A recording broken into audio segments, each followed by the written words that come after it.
Media మిత్రులందరికీ నమస్కారం. నిజంగా ఒక దురదృష్టకరమైన అంశం పైన ఈరోజు మాట్లాడాల్సిన పరిస్థితి దేశ ప్రజలందరికీ వచ్చిందంటే మరి ఏ రకమైన నాయకత్వాన్ని కాంగ్రెస్ పార్టీ ప్రోత్సహిస్తుందో ఒక్కసారి అర్థం చేసుకోవాలి.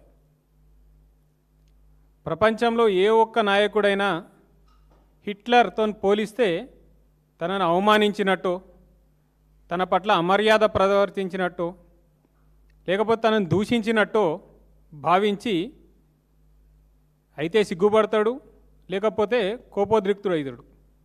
కానీ అటువంటి నరహంతకుడు లక్షలాది మందిని పొట్టనబెట్టుకున్న హిట్లర్ తనకు ఆదర్శం, ఆయన స్ఫూర్తితో తాను పనిచేస్తున్నాను అని తెలంగాణ ముఖ్యమంత్రి రేవంత్ రెడ్డి బహిరంగ వేదికమైన మాట్లాడడం నిజంగా తెలంగాణ సమాజం మొత్తం సిగ్గుతో తలదించుకునే ఒక పరిణామం.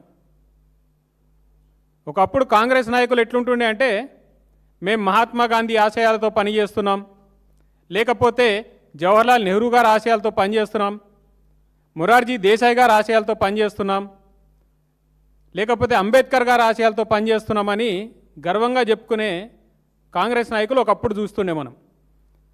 ఈరోజు అడాల్ఫ్ హిట్లర్ని ఆదర్శంగా తీసుకుని పనిచేస్తున్నాం, లేకపోతే ఫ్యాసిస్ట్ నియంత ముసోలినీని ఆదర్శంగా తీసుకుని పనిచేస్తున్నాం అనుకునే రకమైన నాయకులు ఈరోజు కాంగ్రెస్ పార్టీ ప్రోత్సహిస్తుంది. మరి నేను అడుగుతున్నా, ఇటువంటి నియంతృత్వ ఫ్యాసిస్ట్ ధోరణి కలిగిన నాయకులను ప్రోత్సహిస్తున్న రాహుల్ గాంధీ ఆయన కూడా ఇటువంటి మానసిక ధోరణితోనే ఉన్నాడా?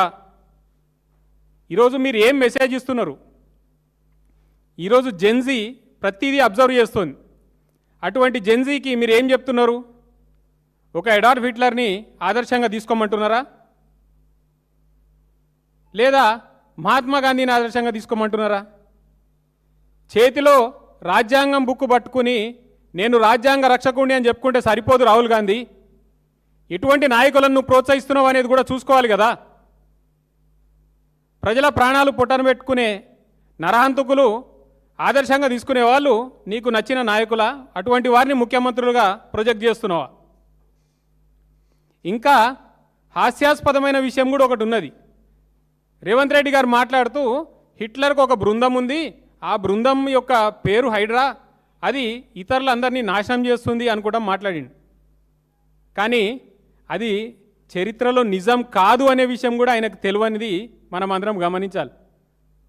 మార్వెల్ ఎంటర్టైన్మెంట్ తీసిన captain America the first Avenger అనే మూవీలో ఆ కల్పిత హైడ్రా అనే సంస్థ ఉంటుంది.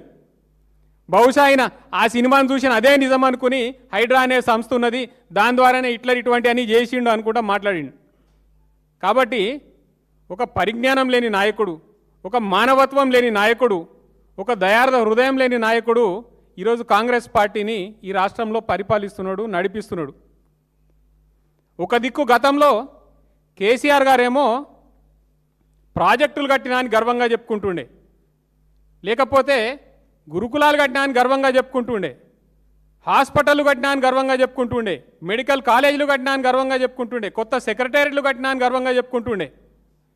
కానీ ఈ ముఖ్యమంత్రి ఏమో నేను ఎంత అద్భుతంగా కూలగొట్టినానో చూడండి అనుకుంటా తను గర్వంగా చెప్పుకునే పరిస్థితిలో ఉన్నాడు.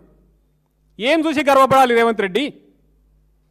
కనీసం చిన్నపిల్లలు మేము మా పుస్తకాలు తెచ్చుకుంటాం బయటకి అంటే కూడా కనికరం లేకుండా వారి ఇల్లు కూల్చేసినది గర్వంగా చెప్పుకుంటావా? లేకపోతే నీ హైడ్రా చేపట్టిన కూల్చివేతల భయంతో ప్రజలు గుండె పగిలి చనిపోయింది గొప్పగా చెప్పుకుంటావా? లేకపోతే ప్రజలు పాపం పైసా కష్టపడి కట్టుకుని ప్రభుత్వం ద్వారా రిజిస్టర్ చేయించుకున్న భూములలో కట్టుకున్న ఇళ్లను కూలగొట్టినా అని గర్వంగా చెప్పుకుంటావా? ఇంతటి కనీసం మానవత్వం లేని ఒక కోణం అనేది ఏదైతే ఉందో అది ఈరోజు కాంగ్రెస్ ప్రభుత్వంలో, కాంగ్రెస్ పరిపాలకుల్లో కనిపిస్తుంది. కాబట్టి ప్రజలందరూ గమనించాలి. ముఖ్యంగా ఈనాడు దేశాన్ని నడిపించడానికి ముందుకొస్తున్న జెన్జీ కూడా చూడాలి ఎటువంటి నాయకులను కాంగ్రెస్ ప్రోత్సహిస్తోంది.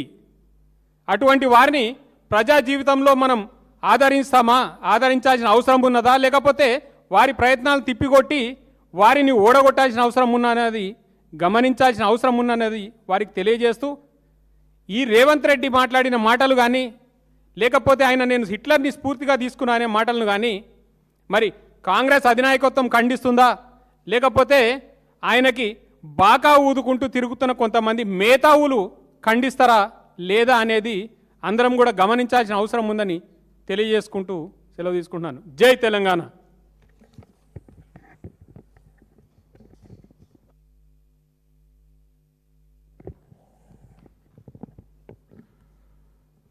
మీడియా మిత్రులకు నమస్కారం. అయితే తెలంగాణ రాష్ట్ర ముఖ్యమంత్రి రేవంత్ రెడ్డి గారు వారు అనాలోచితంగా ఎట్లా మాట్లాడతారు, సోయి లేకుండా ఎట్లా మాట్లాడతారు, విషయ పరిజ్ఞానం లేకుండా ఎట్లా మాట్లాడతారు అనేది గత 30 నెలల నుంచి యావత్ తెలంగాణ ప్రజానీకం చూస్తుంది. వారు నవ్వులపాలు అయినారు. ఇది మేము చెప్పడం కాదు, పదే పదే ఏ వేదిక మీద అయినా కానీ వారు ఏం మాట్లాడుతున్నారు అనేది తెలంగాణ ప్రజల్లో వాళ్ళు పల్చనవుతున్నారు. రేవంత్ రెడ్డి గారు వారి పతారా తగ్గిపోయింది, వారికి ఉన్నటువంటి ఇమేజ్ పడిపోయింది. వారిది పడిపోతే పడిపోనియండి, కానీ తెలంగాణ రాష్ట్ర పరువు, తెలంగాణకు ఉన్నటువంటి ఒక ప్రత్యేకత, ఏదైతే చైతన్యవంతమైనటువంటి రాష్ట్రం ఇది, అభివృద్ధి బాటలో దూసుకుపోయేటువంటి రాష్ట్రం ఇది అని 2014 నుంచి 2023 వరకు ఏదైతే తెలంగాణకి ఇమేజ్